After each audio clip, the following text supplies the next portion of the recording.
हजारों साल पहले एक ऐसी सभ्यता थी जिसने बिना लोहे के, बिना किसी पहिए के और बिना किसी आधुनिक तकनीक से ऐसे भव्य पिरामिड और मंदिर खड़े कर दिए जिनका रहस्य आज भी वैज्ञानिकों को हैरान कर देता है।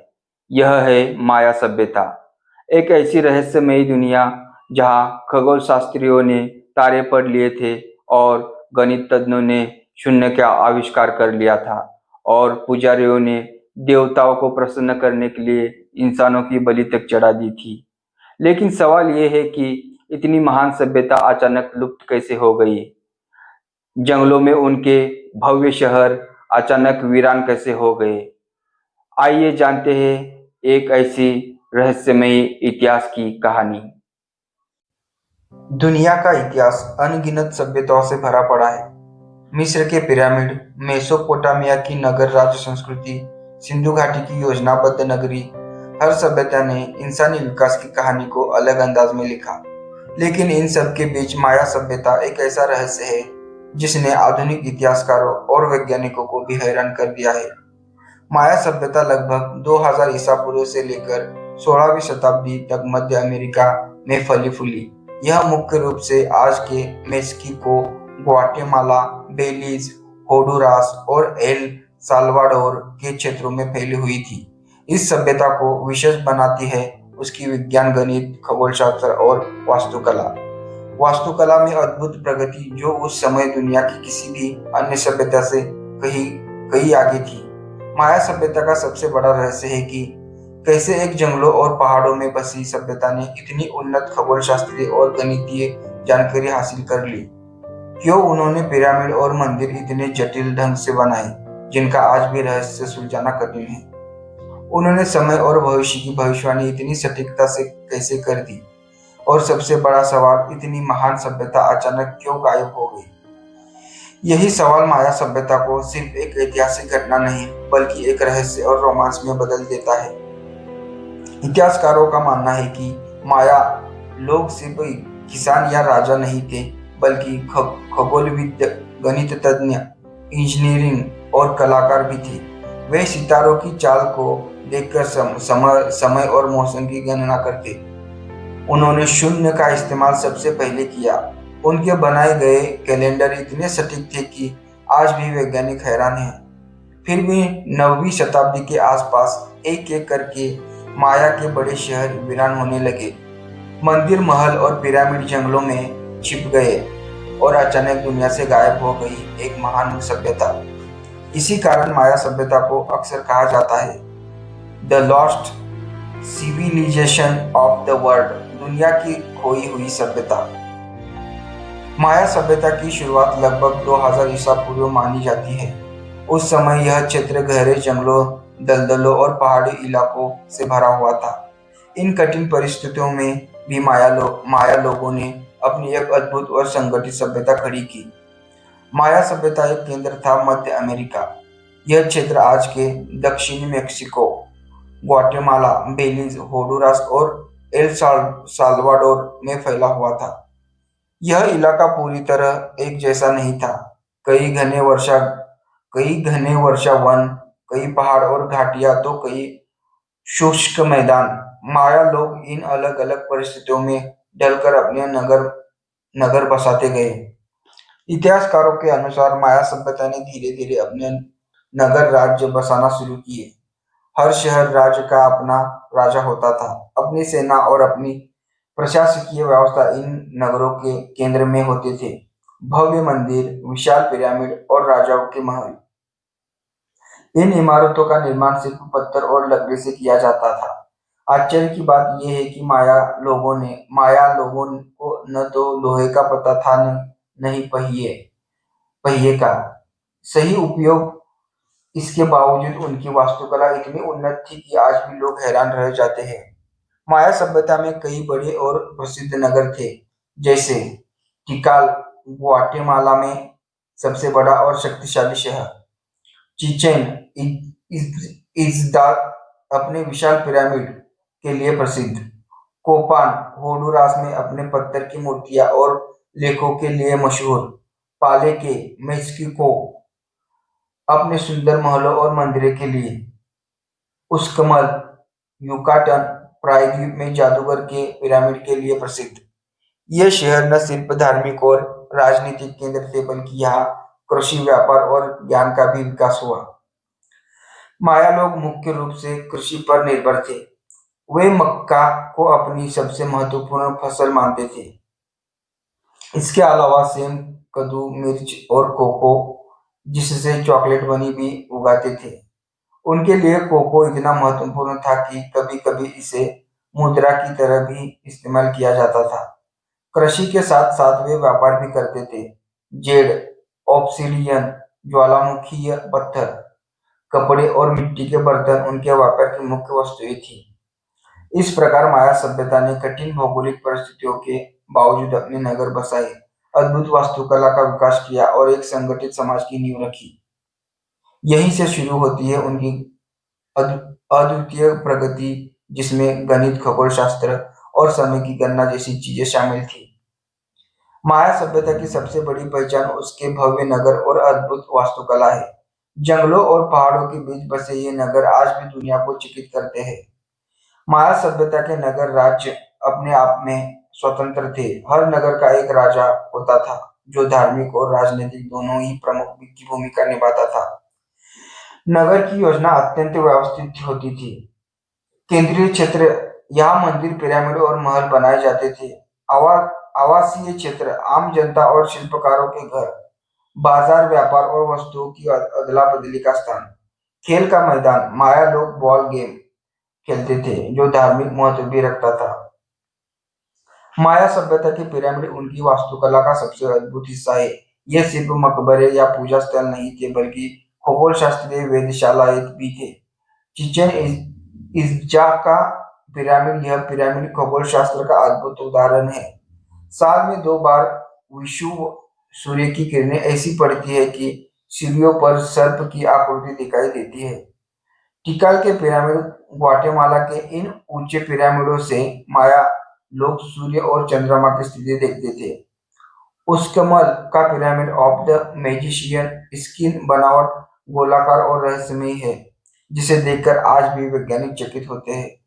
माया माया राजा और शाही परिवार भव्य महलों में रहते थे। ये महल पत्थरों से बने होते थे और उन पर सुंदर नक्काशी होती थी। महलों की दीवारों पर युद्ध, शिकार और धार्मिक अनुष्ठानों के दृश्य उकेरे जाते थे।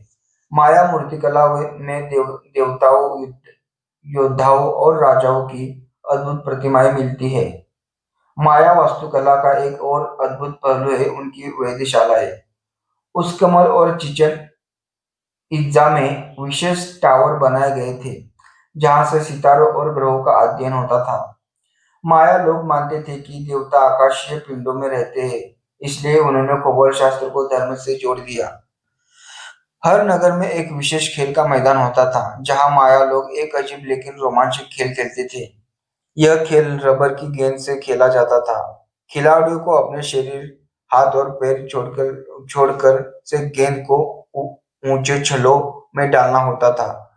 इस खेल का धार्मिक महत्व भी था। कभी-कभी हारने वाले खिलाड़ियों की बलि चढ़ा दी जाती थी। माया सभ्यता के नगर और वास्तुकला उनकी तकनीकी दक्षता, धार्मिक आस्था और खगोलशास्त्र के गहरे ज्ञान को दर्शाते हैं। आज भी जब पुरातत्व इन खंडरों को खोजते हैं तो उन्हें न सिर्फ पत्थरों की इमारतें मिलती है बल्कि उनमें छिपी एक पूरी सभ्यता की कहानी सुनाई देती है। माया सभ्यता की सबसे रहस्यमयी और अद्भुत उपलब्धि है उनका कैलेंडर सिस्टम। जिस समय दुनिया की कई सभ्यताएं समय की गणना के लिए केवल चंद्रमा या सूर्य पर निर्भर थी, उस दौर में माया लोगों ने एक साथ कई प्रकार के कैलेंडर बनाए और उन्हें आश्चर्यजनक सटीकता के साथ चलाया। माया लोग मानते थे कि समय अनंत है और यह एक चक्रीय क्रम में चलता है। उनका विश्वास था कि हर युग के बाद ही दुनिया का विनाश होता है और फिर एक नया युग शुरू होता है। माया कैलेंडर मुख्य 3 प्रकार के थे। हाब, यह 365 दिनों का सौर कैलेंडर था। इसमें 18 महीने होते थे, हर महीने में 20 दिन। साल के अंत में 5 अशुभ दिन जोड़े जाते थे। हाफ कैलेंडर कृषि कार्यों और सामान्य जीवन के लिए प्रयोग होता था। जो क्लीन यह 260 दिनों का पवित्र कैलेंडर था। इसमें 20 नाम वाले दिन और 13 संख्याएं मिलाकर 260 दिन बनते थे। यह कैलेंडर धार्मिक अनुष्ठानों और भविष्यवाणी के लिए प्रयोग होता था। लॉन्ग्स काउंट यह सबसे रहस्यमयी कैलेंडर था। माया लोग मानते थे कि ब्रह्मांड कई युगों में बटा है। लॉन्ग्स काउंट समय को बहुत लंबे पैमाने पर मापता था, जैसे हजारों साल। माया कैलेंडर का सबसे चर्चित हिस्सा है 21 दिसंबर 2012। माया लॉन्ग्स काउंट कैलेंडर का एक बड़ा चक्र इसी दिन समाप्त हो रहा था। कई लोगों ने इसे दुनिया के अंत की भविष्यवाणी मान लिया। पूरी दुनिया में अफवाह फैल गई कि 2012 में पृथ्वी नष्ट हो जाएगी, लेकिन इतिहासकार और पुरातत्व कहते हैं माया लोगों ने दुनिया के अंत की भविष्यवाणी कभी नहीं की थी। उनके अनुसार यह केवल एक युग का अंत और एक नए युग की शुरुआत थी। जैसे हमारा नया साल शुरू होता है, वैसे ही माया के लिए यह नया युग शुरू होना था। माया लोग सितारों, ग्रहों और सूर्य की चाल को बेहद ध्यान से देखते थे। उन्होंने चंद्रमा और शुक्र की गति को बड़ी सटीकता से दर्ज किया। उनके बनाए टेबल में ग्रहण की भविष्यवाणी तक की गई थी। आधुनिक वैज्ञानिक मानते हैं कि माया खगोल शास्त्रियों की गणना आज के कंप्यूटर से भी सटीक थी। माया लोग गणित में भी अद्भुत थे। उन्होंने सबसे पहले शून्य का प्रयोग किया। उनका संख्या अद्भुत पर आधारित था।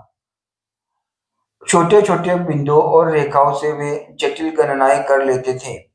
माया कैलेंडर सिर्फ समय गिनने का साधन नहीं था, बल्कि उनके धर्म, संस्कृति और जीवन का केंद्र था। उनकी गणना और खगोलशास्त्र आज भी वैज्ञानिकों को हैरान करता है। यही कारण है कि माया सभ्यता को समय के सबसे महान गणक कहा जाता है। माया सभ्यता की जड़ें उनके धर्म और आस्था में गहराई से जुड़ी हुई थी। उनके लिए धर्म सिर्फ पूजा पाठ तक सीमित नहीं था, बल्कि राजनीति, विज्ञान, युद्ध और समाज का हर पहलू धर्म से प्रभावित था। माया लोग बहुदेववादी थे, यानी वे अनेक देवताओं की पूजा करते थे। उनके देवता प्रकृति की शक्तियों से जुड़े होते थे, सूर्य, चंद्रमा, वर्षा, मक्का, मृत्यु और युद्ध। वे मानते थे कि देवताओं को प्रसन्न करने के लिए बलिदान देना जरूरी है। प्रमुख माया देवता इजान माँ, सृष्टि के देवता और माया धर्म के सर्वश्रेष्ठ देव, ज्ञान, लेखन और समय के संरक्षण। शाक देवता, वर्षा और बिजली के देवता, किसान उनकी पूजा करते थे ताकि अच्छी फसल हो। कुकुलन का देवता, पंखों वाला सर्प, बुद्धिमत्ता, शक्ति और जीवन का प्रतीक। चिचेन इत्जा के पिरामिड पर उनका विशेष महत्व था। इश्क चेल देवता, चंद्रमा और प्रजनन की देवी, महिलाएं संतान और सुख के लिए उनकी पूजा करती थी। युम कांग देवता, कृषि और जंगल के देवता, शिकारी और किसान दोनों उनकी आराधना करते थे। आह पूज देवता, मृत्यु और पाताल लोक के देवता, उनकी पूजा युद्ध और बलिदान से जुड़ी होती थी। माया लोग मानते थे कि देवता तभी खुश होंगे जब उन्हें बलिदान दिया जाए। बलिदान में जानवर, कीमती वस्तु और कभी-कभी मानव बलि भी दी जाती थी। मानव बलि अक्सर युद्ध के कैदियों की होती थी। विशेष अवसरों पर राजा और पुजारी अपने खून की कुछ बूंदें चढ़ाकर भी देवताओं को प्रसन्न करते थे। माया के मंदिर पिरामिड के रूप में बनाए जाते थे। इन मंदिरों की सीढ़ियां सीधे आकाश की ओर जाती थी, मानो देवताओं तक पहुंचने का मार्ग हो। धार्मिक त्योहारों में पूरा नगर शामिल होता था। नृत्य, संगीत और पूजा का अद्भुत संगम होता था। माया राजा खुद को देवताओं का प्रतिनिधि मानते थे। वे कहते थे कि उनकी शक्ति देवताओं से आती है, इसलिए जनता के लिए राजा की आज्ञा मानना धार्मिक कर्तव्य था। इस तरह धर्म ने राजनीति और सत्ता को मजबूत किया। माया सभ्यता का धर्म उनके जीवन का आधार था। उनके देवता प्राकृतिक शक्तियों से जुड़े थे और उनकी पूजा में बलिदान की परंपरा गहरी थी। आज भी जब माया खंडहरों में खुदाई होती है, तो पुरातत्वविदों को मंदिरों में ऐसे प्रमाण मिलते हैं जो उनकी गहरी धार्मिक आस्था और देवताओं के प्रति समर्पण को दर्शाते हैं। माया सभ्यता केवल धर्म और मंदिरों तक सीमित नहीं थी, बल्कि वे कृषि, गणित और विज्ञान में भी अद्भुत रूप में उन्नत थे। इनकी वैज्ञानिक समझ इतनी गहरी थी कि आज भी आधुनिक शोधकर्ता हैरान रह जाते हैं। माया की कृषि प्रणाली। माया लोग मुख्य रूप से मक्का की खेती करते थे। मक्का उनके भोजन और धर्म दोनों का केंद्र था। इसके साथ ही वे सेम, कद्दू, आलू, शंकर, कद, मिर्ची और कोको की भी खेती करते थे। खेती के लिए उन्होंने 3 प्रमुख तकनीकें अपनाई। स्लैश एंड बर्न, जंगल जलाकर जमीन साफ करते थे और उसमें फसल उगाते थे। दूसरा, टेरेस फार्मिंग, पहाड़ी इलाकों में सीढ़ी नुमा खेत बनाते थे। कृषि तालाब और नहरें, पानी की कमी वाले क्षेत्रों में तालाब और नहरें बनाकर सिंचाई करते थे। माया लोग कृषि को केवल भोजन का साधन नहीं मानते थे, बल्कि इसे देवताओं का आशीर्वाद समझते थे। माया का गणित, माया गणित बेहद उन्नत था। उन्होंने 20 आधारित संख्या प्रणाली अपनाई थी। शून्य का प्रयोग करने वाली सभ्यताओं में माया सबसे पहले थे। उनकी संख्या प्रणाली में 3 प्रतीक थे: बिंदु, रेखा, शंख। इस गणितीय प्रणाली की वजह से वे खगोल शास्त्र और कैलेंडर बनाने में माहिर बने। माया लोग आकाश और ग्रहों का गहराई से अध्ययन करते थे। वे सूर्य और चंद्र ग्रहण का सटीक अनुमान लगाते थे। उनके वेधशालाएं बेहद उन्नत थी, जैसे चिचेन इत्जा का एक कराकोल। उन्होंने 2 प्रमुख कैलेंडर बनाए: 260 दिन का धार्मिक कैलेंडर, 365 दिन का सौर कैलेंडर। इन दोनों कैलेंडर को मिलाकर उन्होंने लॉन्स काउंट बनाया, जिसके आधार पर वे हजारों सालों तक की तिथियां निर्धारित करते थे। आर्किटेक्चर, वास्तुकला, उन्होंने बिना लोहे और पहियों के विशाल पिरामिड और मंदिर बनाए। जल प्रबंधक, तालाब, जलाशय और भूमिगत नहरें बनाई। दवाएं और हर्बल साइंस, बीमारियों के इलाज के लिए जड़ी बूटियां का प्रयोग करते थे। कला और लेखन, उनकी हाइग्लोरिफिक लिपि में गणित और खगोल विज्ञान से जुड़ी जानकारी मिलती है। माया सभ्यता केवल धार्मिक आस्था पर आधारित नहीं थी, बल्कि वह एक वैज्ञानिक और गणितीय रूप से विकसित समाज थी। उनके कृषि ने उन्हें समृद्ध बनाया, गणित ने उन्हें ज्ञान दिया और खगोल विज्ञान ने उन्हें भविष्य देखने की क्षमता दी। आज भी उनके कैलेंडर और खगोलीय गणनाएं इतनी सटीक मानी जाती है कि आधुनिक विज्ञान भी हैरान रह जाते हैं। माया सभ्यता केवल मंदिरों और गणितीय ज्ञान तक सीमित नहीं थी, बल्कि उनकी सामाजिक व्यवस्था और राजनीति भी बेहद संगठित और अद्वितीय थी। इस अध्याय में हम जानेंगे कि माया समाज किन किन वर्गों में बटा था और सत्ता किसके हाथों में रहती थी। माया की सामाजिक संरचना, माया समाज एक पिरामिड की तरह था। उस ऊपर राजा और नीचे आम लोग। राजा, माया सभ्यता का सर्वोच्च शासन राजा होता था। उसे देवताओं का प्रतिनिधित्व माना जाता था। राजा का कार्य केवल शासन नहीं, बल्कि धार्मिक अनुष्ठान करना और युद्ध का नेतृत्व करना भी था।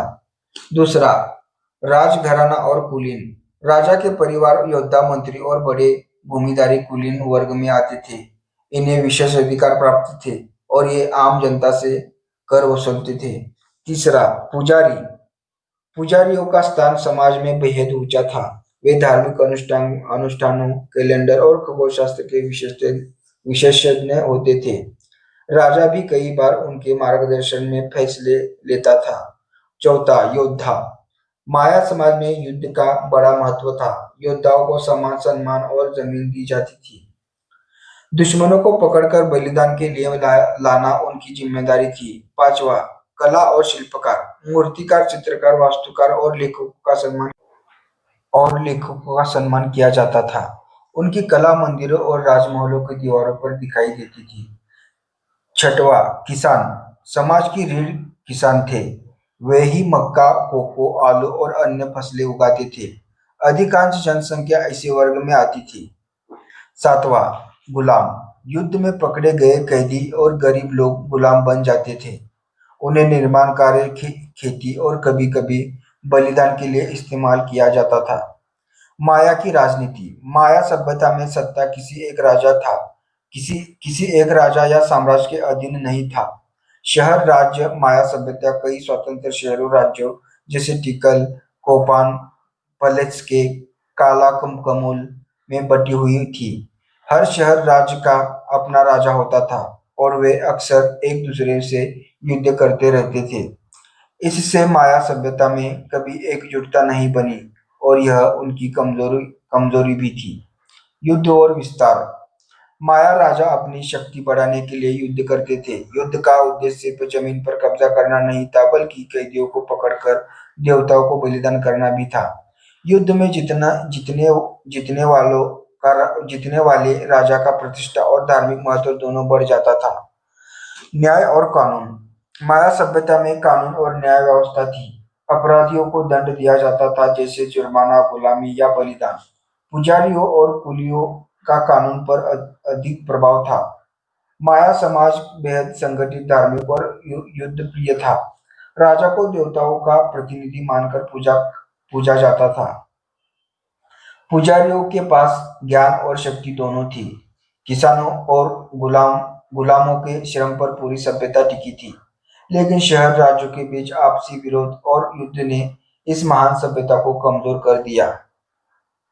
माया सभ्यता केवल विज्ञान और गणित के लिए ही नहीं, बल्कि अपनी धार्मिक मान्यताओं और बलिदान की परंपराओं के लिए भी प्रसिद्ध थी। माया लोग मानते थे कि देवताओं को प्रसन्न रखना ही जीवन का सबसे बड़ा उद्देश्य है। माया धर्म की नींव। माया लोग बहुदेववादी थे, यानी वे अनेक देवताओं की पूजा करते थे। उनके प्रमुख देवता थे इजान्मा, सृष्टि और ज्ञान के देवता; चाक देवता, वर्षा और बिजली के देवता; कुकुलकान देवता, साप देवता; इझेल देवता, चंद्रमा और उर्वरता की देवी; यूमिल कास्कोन देवता, मक्का और कृषि के देवता। माया लोग मानते थे कि देवताओं को रक्त और बलिदान देकर ही जीवन और प्रकृति का संतुलन बना रह सकता है। माया पुजारी बड़े बड़े अनुष्ठान करवाते थे। मंदिरों और पिरामिडों की ऊंचाई पर विशेष यज्ञ होते थे। पुजारी खगोलीय गणनाओं के अनुसार पूजा का समय निर्धारित करते थे। अनुष्ठानों में संगीत, नृत्य और ढोल नगाड़े का प्रयोग होता था। राजा और योद्धा भी देवताओं को खुश करने के लिए अनुष्ठानों में भाग लेते थे।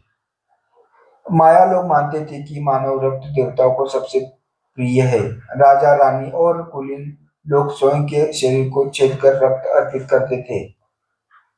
वे जीभ, कान, होठ और यहाँ तक कि जननांग तक छेद कर रक्त बहाते थे। इस रक्त को कागज पर टपकाया जाता और फिर जलाकर धुएं के रूप में देवताओं को अर्पित किया जाता। यह बलिदान दिखाता था कि राजा वास्तव में देवताओं का सेवक है। मानव बलिदान। युद्ध में पकड़े गए कैदियों को बलिदान के लिए चुना जाता था। सबसे प्रसिद्ध तरीका था दिल निकालना। पुजारी कैदी को मंदिर की ऊंचाई पर लाकर उनका सीना चीरकर धड़कता हुआ दिल देवताओं को अर्पित करते थे। कई बार बलिदान के बाद शरीर को मंदिर की सीढ़ियों से नीचे गिरा दिया जाता था। सेनोटो बलिदान। माया लोग प्राकृतिक कुओं को पवित्र मानते थे। चिचेन इत्जा प्रसिद्ध था। इसमें सोना, आभूषण और कभी-कभी मनुष्यों को जीवित फेंककर बलिदान दिया जाता था। लोग मानते थे कि यह देवताओं को सीधी भेंट है। धार्मिक त्योहार। माया वर्ष में कई त्योहार मानते थे। इन त्योहारों में भोजन, नृत्य, खेल और बलिदान शामिल होता था। सबसे प्रसिद्ध खेल था पोक, जिसमें गेंद को केवल कुल्हे और कंधे से खेला जाता था। इस खेल के हारने वाले कभी-कभी बलिदान के लिए चुने जाते थे। माया धर्म जीवन के हर एक हिस्से से जुड़ा हुआ था। कृषि, युद्ध, विवाह, मृत्यु, सब कुछ धार्मिक अनुष्ठानों से नियंत्रित होता था। बलिदान माया संस्कृति का सबसे भयानक लेकिन महत्वपूर्ण हिस्सा था। उनके लिए देवताओं को रक्त चढ़ाना ही प्रकृति और ब्रह्मांड का संतुलन बनाए रखने का तरीका था।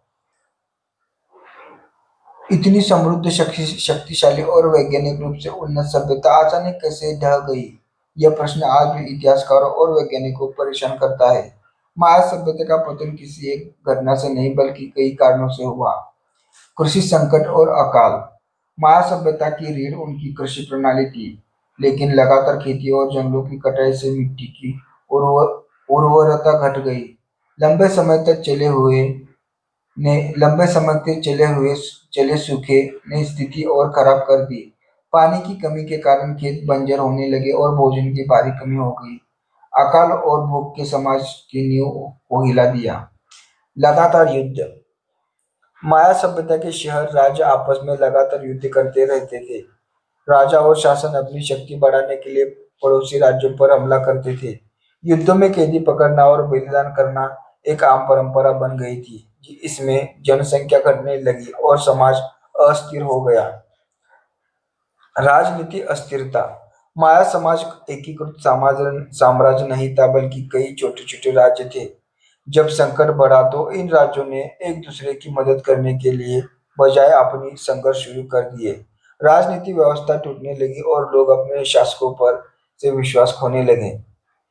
जलवायु परिवर्तन। वैज्ञानिक शोध से पता चला है कि 8वीं से 9वीं सदी के बीच केंद्रीय अमेरिका में भीषण भीषण सूखा पड़ा। झीलों और तालाबों का पानी सूख गया। माया लोग पानी पर निर्भर थे, इसलिए यह उनके लिए विनाशकारी साबित हुआ। शहरों का परित्याग। 9वीं सदी तक माया के बड़े बड़े शहर जैसे टिकल, कोपान, काला कमोल धीरे धीरे खाली होने लगे। मंदिर और पिरामिड वीरान हो गए। लोग छोटे गांवों में बसने लगे और शहर बर्बाद हो गए। यह माया सभ्यता के क्लासिक युग का अंत था। 16वीं सदी में जब स्पेनिश विजेता अमेरिका पहुंचे, तब तक माया सभ्यता कमजोर हो चुकी थी। स्पेनियों ने माया संस्कृति को कुचल दिया। उनकी किताबें और अभिलेख जला दिए गए। केवल कुछ ही शिलालेख और मंदिर आज तक बचे हैं। इतिहासकारों के बीच अब भी बहस है कि माया सभ्यता क्यों नष्ट हुई। कुछ मानते हैं कि सूखा और अकाल सबसे बड़ा कारण था। कुछ कहते हैं कि युद्ध और बलिदान की परंपरा ने समाज को भीतर से तोड़ दिया, और कुछ का मानना है कि यह सभी कारणों का मिश्रण था।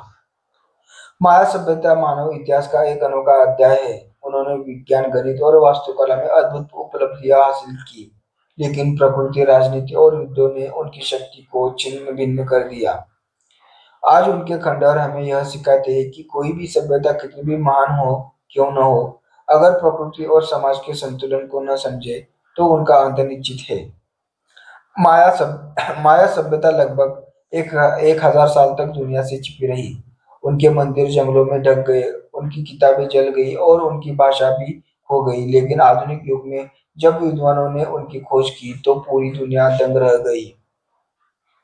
जंगल में छिपे खंडहर। मध्य अमेरिका के घने जंगलों में माया सभ्यता के मंदिर और पिरामिड सदियों तक छिपे रहे। स्थानिक लोग इन जगहों को जानते थे, लेकिन बाहरी दुनिया को इनके बारे में जानकारी नहीं थी। 19वीं सदी में यूरोपीय यात्रियों और पुरातत्वविदों ने जब पहली बार इन्हें देखा तो वो अचंभित रह गए। पलंग के 18वीं सदी में खोजा गया, जहां भव्य मंदिर और शिलालेख मिले। दूसरा, टिकल, ग्वाटेमाला के जंगलों में छिपा सबसे बड़ा माया शहर। तीसरा, चिचेन इत्जा, मेक्सिको का प्रसिद्ध माया पिरामिड, जिसे आज भी विश्व के 7 अजूबों में गिना जाता है।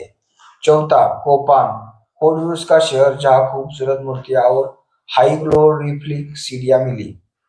माया लिपि का रहस्य रहस्योद्घाटन। माया लोग हाइरोग्लिफिक लिपि में लिखते थे। स्पेनियों ने उनकी अधिकतर किताबें जला दी, लेकिन कुछ कोडेक्स बच गए। 20वीं सदी में विद्वानों ने माया लिपि को पढ़ना शुरू किया। धीरे धीरे माया के इतिहास, धर्म, युद्ध और खगोल शास्त्र की जानकारी सामने आने लगी। आधुनिक विज्ञान और माया। पुरातत्वविदों ने लिडार तकनीक से माया सभ्यता के छिपे शहरों का पता लगाया। इस तकनीक से जंगलों के नीचे छिपे हजारों मंदिर, सड़कें और जल प्रणालियां सामने आई। वैज्ञानिकों ने झीलों और मिट्टी के नमूनों से पता लगाया कि वास्तव में लंबे सूखे माया पतन के प्रमुख कारणों में से एक थे। आज का माया सभ्यता पूरी तरह खत्म नहीं हुई। आज भी मेक्सिको, ग्वाटेमाला, बेलीज और होंडुरास में माया वंशज रहते हैं। वे अपनी भाषा, परंपरा और त्योहार जीवित रखे हुए हैं। उनकी संस्कृति आज भी आधुनिक समाज का हिस्सा है। माया सभ्यता का अध्ययन आज भी जारी है।